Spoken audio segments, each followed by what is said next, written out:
For today's video, magluluto tayo dito ng beef with oyster sauce. Ito yung ating beef strips. Inihiwa ko itong pahaba. At ito naman yung bawang at ang ating sibuyas. Ngayon, magigisa na tayo. Lalagyan natin bawang. Sibuyas. Gigisa lang po natin. Huwag lang natin sunugin para hindi mapait po ang lasa. At ilalagay na po natin yung ating beef strip. Sususulan natin.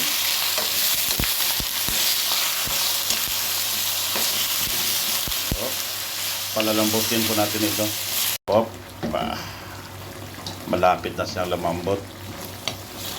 Pagka malambot na siya, ilalagay na po natin yung ating gulay, carrots, tsaka green bell pepper. Malambot na po yung ating karning baka.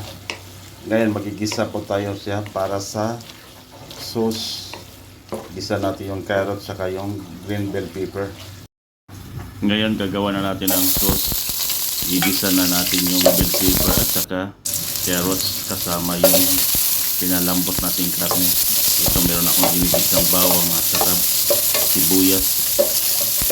Yun, wag lang natin sunugin to. At isusunod na po natin yung ating pinalambot na karning baka. Yan. Masarap po ito. At ilalagay na po natin yung carrot. Yung carrot sa pagluto natin dito, half cook lang. Para hindi siya malapsang kainin. At ito naman yung ating green bell pepper. Half cook lang din ang pagluluto dito.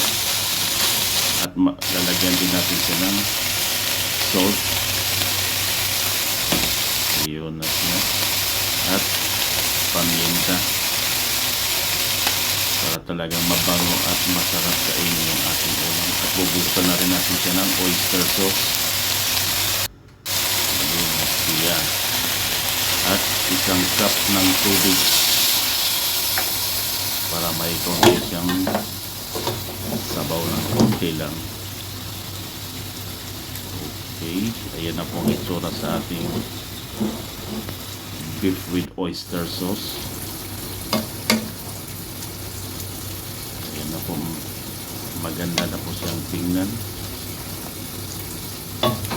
Okay, sana po nagustuhan po nitong video nito. Salamat po.